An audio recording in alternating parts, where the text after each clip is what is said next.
I found somebody. You're listening to the Line Sports Talk. It is January 12th. It is the divisional playoff round, the NFL playoffs. Shit's about ready to get exciting. Mike from Football Talk Daily was gracious enough to get his ass off the couch and hop in here. Mike, what's up, dude? I mean, I'm just excited.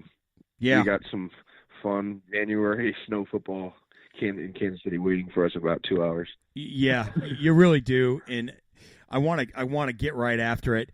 And the great Stacey Dales, a reporter for, I believe, NFL Network, I was watching her pregame reports today, and she's on the sidelines freezing her nose off in Kansas City. It looked like, and you had mentioned as well, that a lot of weather moved through there last night, a lot of snow. There's still flurries coming down. Anticipated temperature at kickoff is 20 degrees.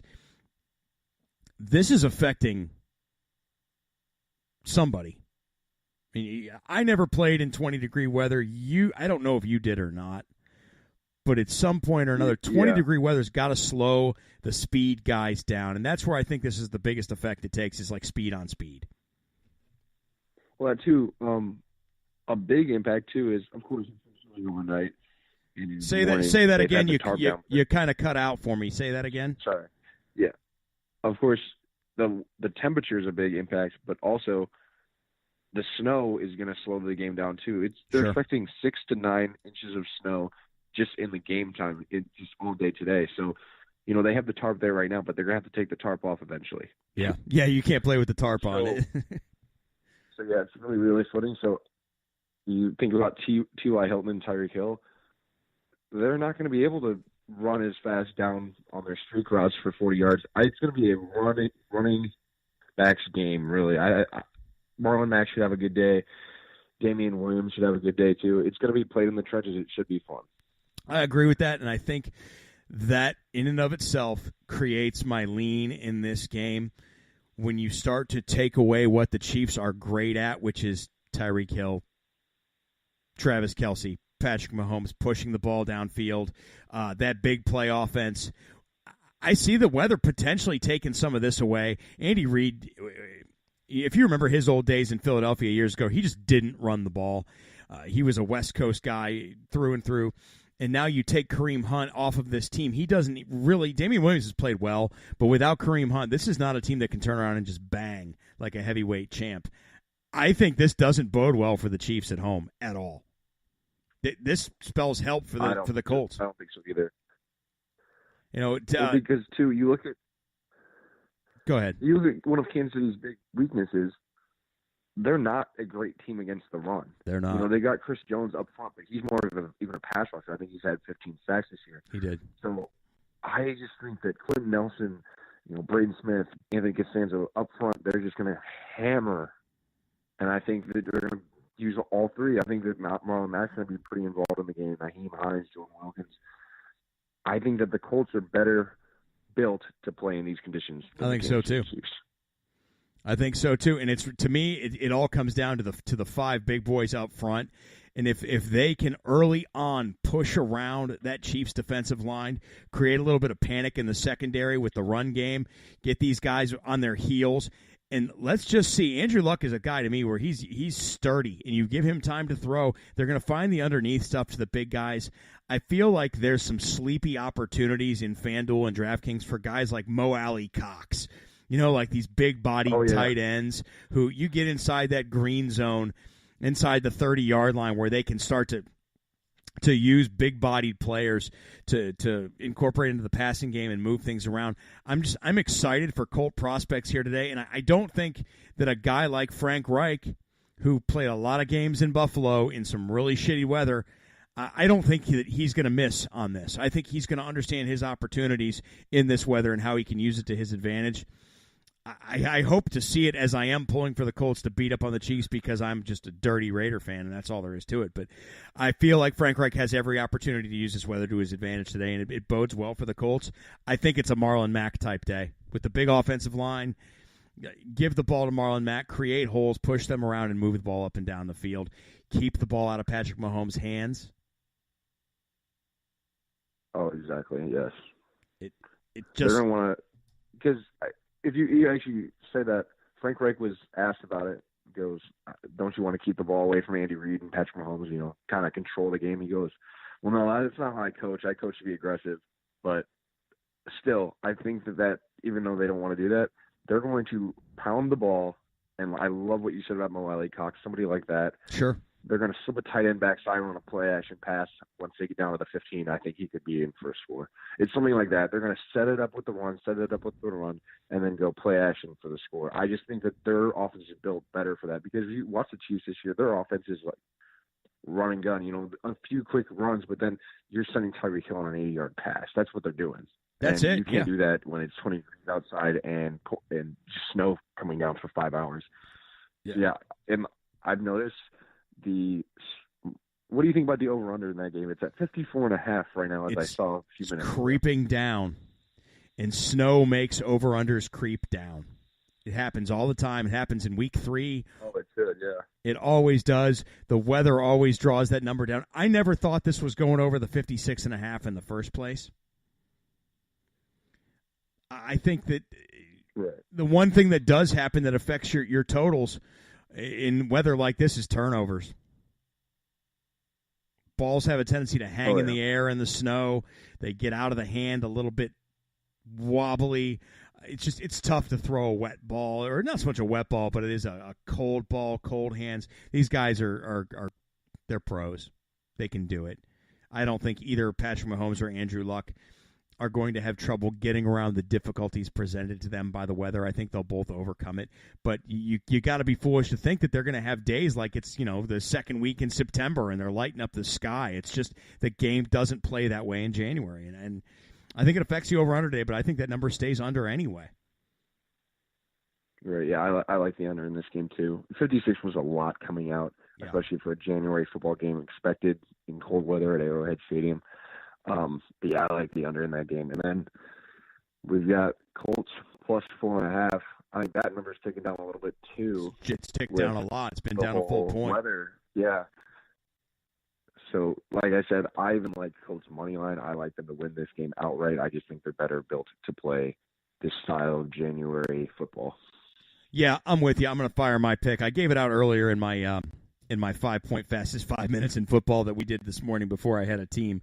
But, I think 28-23, I find the Indianapolis Colts will have the ability to win this game, win it outright. I got it 28-23. I'm taking the Colts plus the 5.5. I've messed the Colts around in a 10-point teaser coming off of that beautiful Clemson victory last week. The Colts plus 15 looks pretty damn good, too. I think the weather does have something to do with it, and I mentioned in the 5-point earlier that the Colts in the season had a handful of bad defensive showings, and those really were illusions. The bad defensive showings were the product of a short field. They were the product of turnovers and inopportune times. They were the games against the Jets, the Patriots, and the Texans early on. I think this Colts defense has gotten so much better. They are the better defense. The better defense helps in cold weather. I got the Colts 28-23, staying under the total. There you have it. What do you got? I will also pick the Colts, and I've got a little more under 25-20. I just think it's going to be a sloppy game, and I just think it plays well better for the Colts. I do as well. The night game is also intriguing, which, we should probably tip our caps to the NFL, to the football gods for allowing these teams to be here, to letting it happen this way, because sometimes in the past we get stuck with just shit games. I thought last year Kansas City, Tennessee was just an absolute shit game on Wild Card Weekend. This, for the divisional round, we got good ones. The Dallas Cowboys travel to Los Angeles to take on the 13-3 regular season champ Los Angeles Rams. The Rams are a 7-point favorite. Over under here, 48.5. Couple numbers jump out at me. The Rams are minus 320 on the money line. Heavy money line favorite to win the game outright. The Cowboys are at plus 260. That shows some value to me. Fire away, dude. So, I just love the way Dallas is playing football. Ezekiel so does Jerry. Playing fantastic. I'm sorry? So does Jerry. Yeah, and then if you look at them on their run defense, too, they're just fantastic. And I think Todd Gurley's going to have a big day today, and I don't think he will. I think that we saw last year, and recency bias or whatever.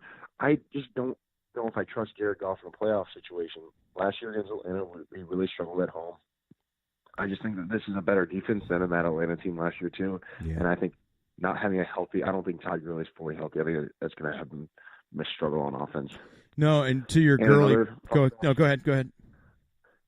With Ezekiel Elliott, he's been playing fantastic form lately. And another thing about, other than Aaron Donald, they don't have any run stoppers. They give up 5.1 yards per rush. So, and I think that's in the past 10 games or so, but I just like Dallas. I think they're going to come out and run the ball. And, I think they're going to have a hard time stopping Ezekiel Elliott. I'm leaning in the same direction as we discussed. There's a pretty good chance that Zeke's going to see 30 touches today. I think the physicality that Dallas Cowboys team is going to bring up front, as well as on the defensive side of the ball, is something the Rams haven't handled well. Believe it or not, the Saints got pretty physical with the Rams a few weeks back. That Saints team is not the Saints' shitty defensive team that they used to be in the past that we're used to thinking about when we think about the Saints. Right. They get physical. They hit you. And Dallas is going to hit some of these guys in the mouth. I feel that McVay, as much as he's going to try to move around guys like Brandon Cooks and get him in space, get him with clean breaks off the line of scrimmage, it'll be Dallas's duty to stop that. They've got to contain the big play out of Cooks because the weather in Los Angeles isn't going to be a problem. It's not great. I don't think it's going to be a problem. What is it, 65, 70? No, it's in the 50s, and it was pouring there when they had it on NFL Network this morning. They said it's not supposed to be raining by game time, but it looked wet. Yeah, I felt it. If it's wet, that gets ugly for both sides. But again, that tends to benefit the more physical teams. I think that Zeke is really the focal point of the offense here for the Cowboys. You turn around and hand him the ball all day long. It does open up the play-action pass to an aggressive pass-rushing defense of the Los Angeles Rams. The Rams team's been great all year long, but are they hot when they need to be hot? And I don't think they are. Here, I think back to the game in Chicago where I think they lost, 15-9, something like that? Yep. And I think Dallas is going to come in with the same idea. Dak Prescott doesn't have to win us this ball game. Just run the football, play conservative, don't turn the ball over, play good defense. Yeah, I think that's how you beat the Rams. It is, and the Bears actually laid the blueprint for it. Just ball control, be physical, hit them in the mouth. And Jared Goff, if we see Goff struggle early on, if there's pressure, if DeMarcus Lawrence can get in the backfield, if guys like Van Der Esch and Jalen Smith can read Jared Goff's eyes, which he has not been good lately. Take it from one of his fantasy owners, being me. He was not good down the stretch. A lot of mistakes. And not solid under pressure. If they get to him, which I'm of the belief that they're going to, if they get to him, the Rams could be in trouble. And if what we're talking about with Todd Gurley possibly not being 100% takes away an awful lot of what the Rams did so well, which was simple, just get Gurley the ball out of the backfield. You take that away, this team is very, very beatable. You got a pick? Oh, yeah, I completely agree with you. Oh, yeah, I do. I've got Dallas Cowboys 31, LA Rams 23. Wow, 31-23 Dallas on the money line with the 8-point victory. I'm not as confident that this game is going to go off in that direction. Dallas on the road is 4-2 against the spread in their last 6 games. They're getting a knock as a bad road team, which they haven't been a great road team. But 4-2 against the spread on the road is pretty solid. I can see where the Rams would find a way to win this game by 2 points, by 3 points, or a score on a late drive, just because that's what happens to Dallas. Not that means anything at all. But it's 7 points on the road, and a point you brought up to me earlier in the week. This game is in Los Angeles. Who's going to have more fans there? I really do think it's going to be Cowboys. I think it's going to be 60-40 Cowboys. I do, too. I think you're going to see stars all over the stadium, and they're not celebrities from Hollywood. These are going to be Cowboy fans that have been accustomed to this Cowboy team in Oxnard. Yeah, I do, too. I think this is going to be a home game for the Dallas Cowboys. The weather shouldn't be terrible. Wet. We'll see what happens. I can see the Rams stiffening a bit and maybe holding them off, but for the sake of today's discussion, I'm taking the Dallas Cowboys to win this game 27-24. Yeah, I actually like your score better after you made some points. The Rams aren't 8 points might have been too much, but I'm very confident in Dallas. Yeah, I think so. The 8 points is high, but look, it's 7. That's a magic number here in the NFL when you're gambling. We talk about getting across those numbers: 7, 7.5, 3, 3.5. Under 3s, under 7s. Those are numbers that you really are betting the number. When you put this one right at 7, I can't lay 7 points with the Rams. I just can't do it. Let me throw a statistic at you and a reason why. Last 13 games, the Rams are 4-7-2 against the spread. I have absolutely zero interest in laying 7 points in this game. If we saw them last week and they had a good playoff performance, then maybe I'd feel better about that. But we didn't. And a lot of teams don't want to talk about this, but sometimes that break isn't always the best thing you need going into a playoff game. Sometimes it's not. Yeah. I'm interested to see how they come out. If they don't come out hot, then I think it's going to be a long day for the Rams offense and defense, really, stopping G. I'm glad you brought that up and just about that break, because the next two teams we're going to talk about is Los Angeles Chargers going all the way back across country again to Foxborough to take on the Patriots. The Patriots are a 4-point favorite. Over-under here, 47.5. I feel like teams like the New England Patriots with a long history of playoff experience with the same parts intact, Tom Brady, Bill Belichick, a lot of players. This is a team that knows how to handle that bye week. They've had it how many times? 14 times? They know how to handle it. The Los Angeles Rams, as good of a season as they had, this is a young football team with a young football coach. They may not have that experience to be able to wrap their head around what they need to be doing on that bye week, how to stay honed, stay sharp. This Patriots game is interesting because this represents what could potentially be the end of a dynasty. I'm of the belief that the New England Patriots are a good football team, not nearly as good as they've been in years past. This is not the Super Bowl team that you saw take on Philadelphia a couple years ago or come back and beat Atlanta a year before that. I think that Brady, despite TB12 and all his magic elixirs that he's taking, I think he's starting to break down. But last week they played Week 17 against a New York Jets team that I will agree absolutely quit on their coach, quit on themselves, quit on their team. That New England Patriots team went in there and just smoked them.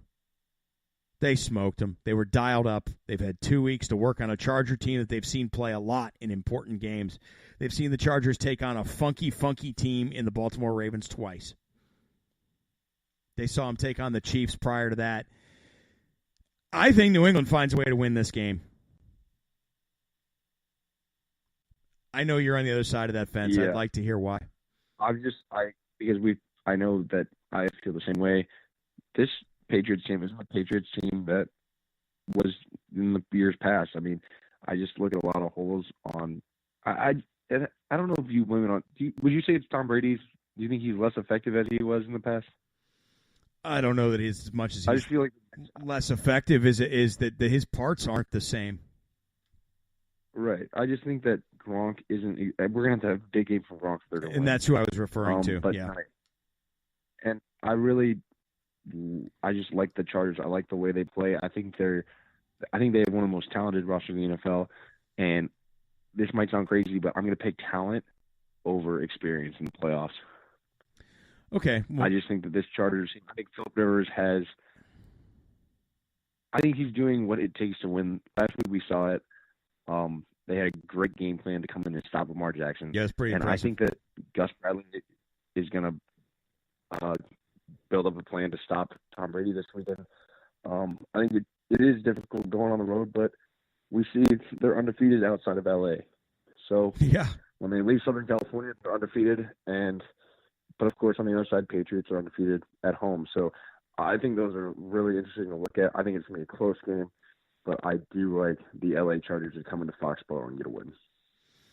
I want to clarify something that a moment ago I commented on Tom Brady's parts. I want to make it very clear that I was referring to Gronk and nothing else.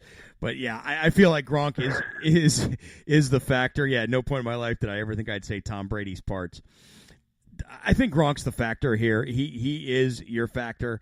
He is the guy that changes everything. He changes the way the defense covers you. And I have to wonder, like, after Gus Bradley put together a game plan that was pretty damn incredible to just smack Lamar Jackson in the face and expose all of his weaknesses, he's not going to find it as easy to do with Tom Brady because they're going to adjust to what they believe Gus Bradley's going to do.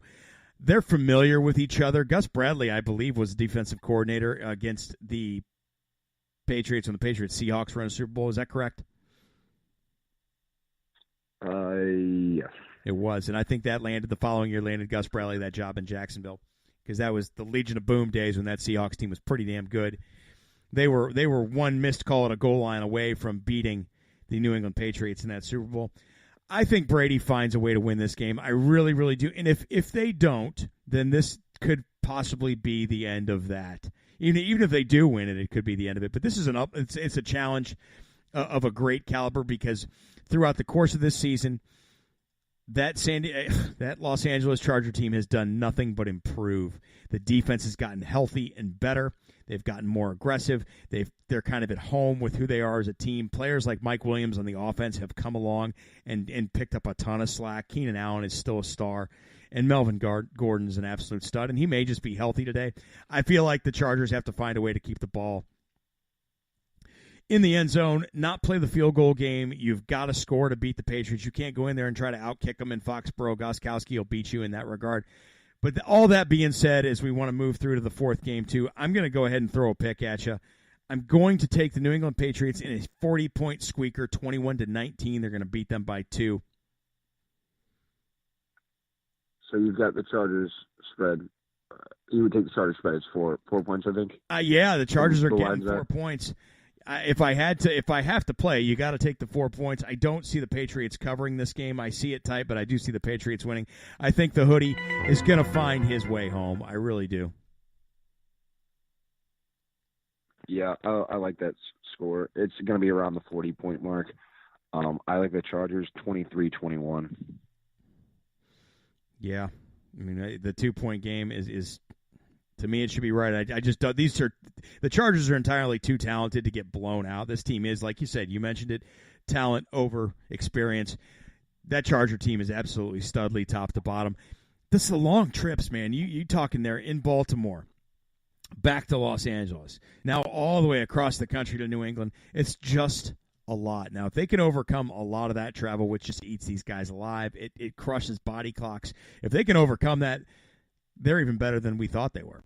And I give them credit. I think they're a damn good team. Just a lot to overcome. So that should be a good one tomorrow at 1 o'clock.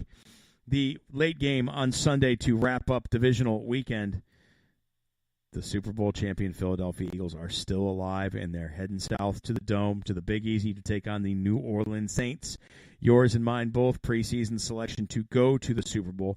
The over-under here is 51.5. The Saints are an 8-point favorite. That is over the magic number for me. I hate seeing numbers, especially with home teams, over that 7, over that 6.5. It just gets a little bit ugly. Saints team's been on a break for the past couple weeks.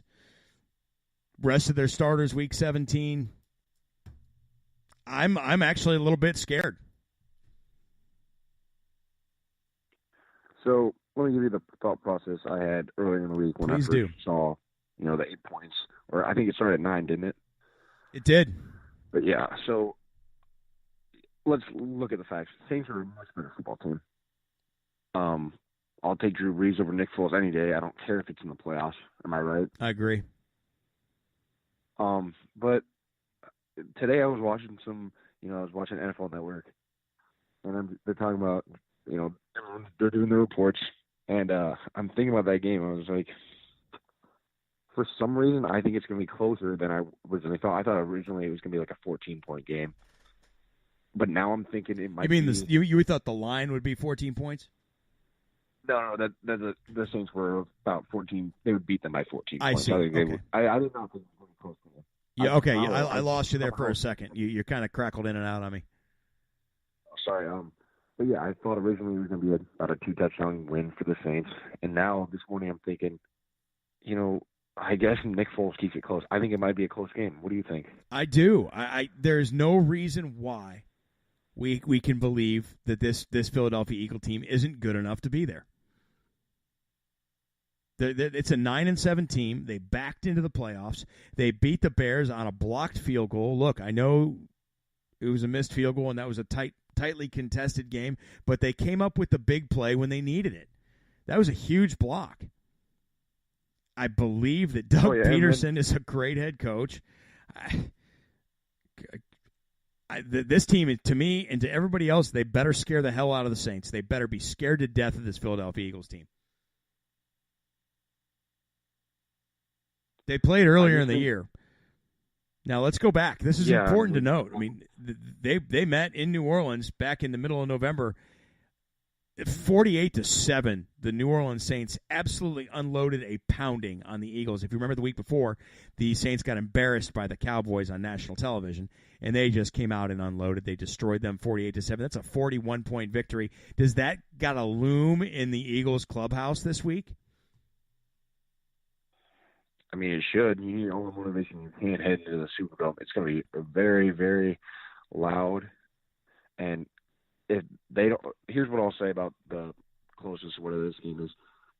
I think the Eagles are going to have to score first.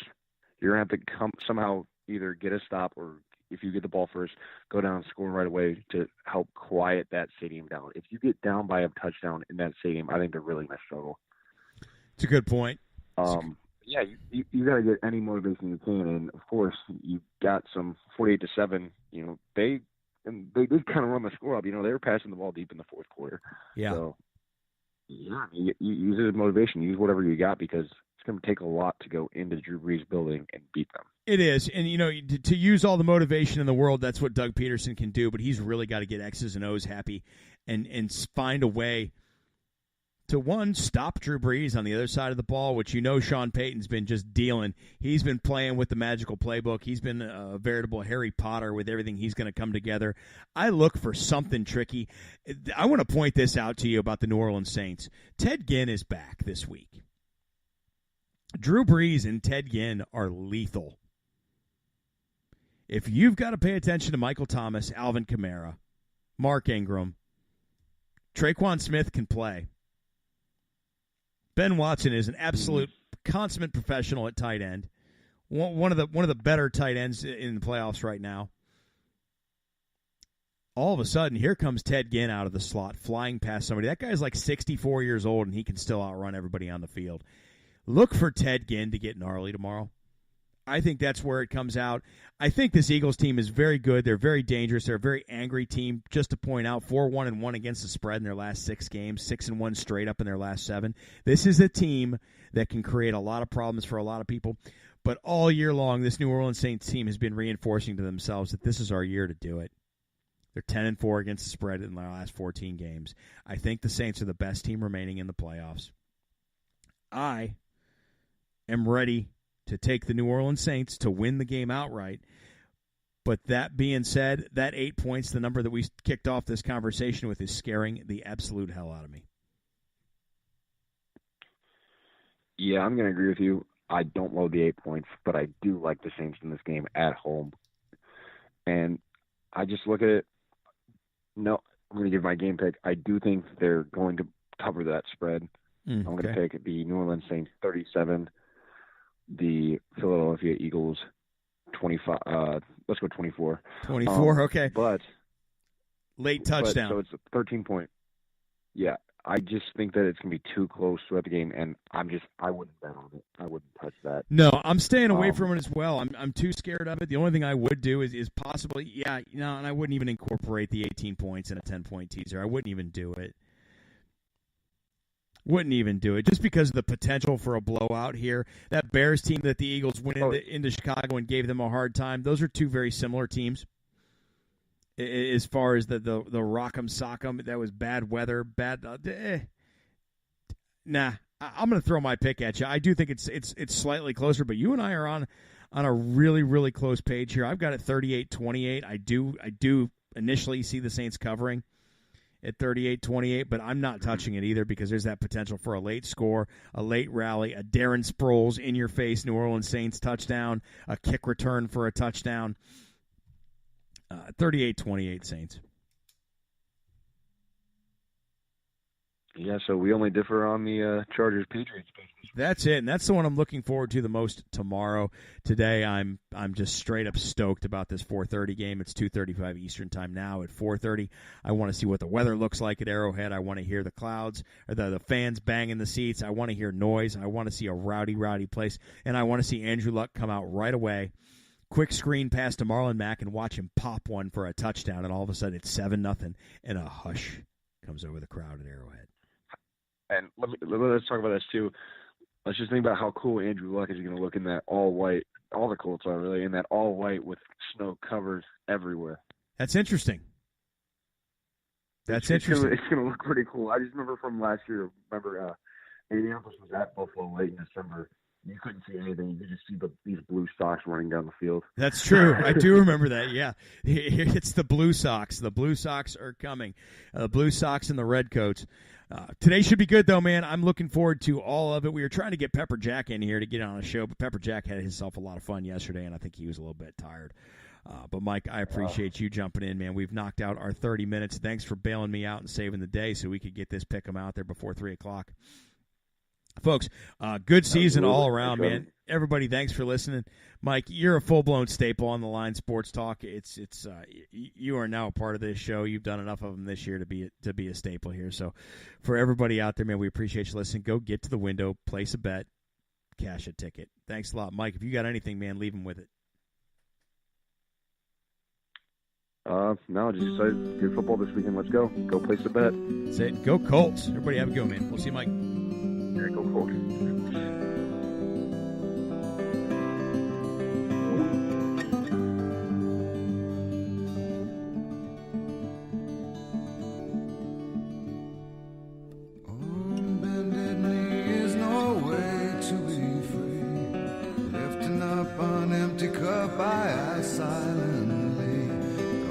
Destinations will accept the one that's me, so I can breathe.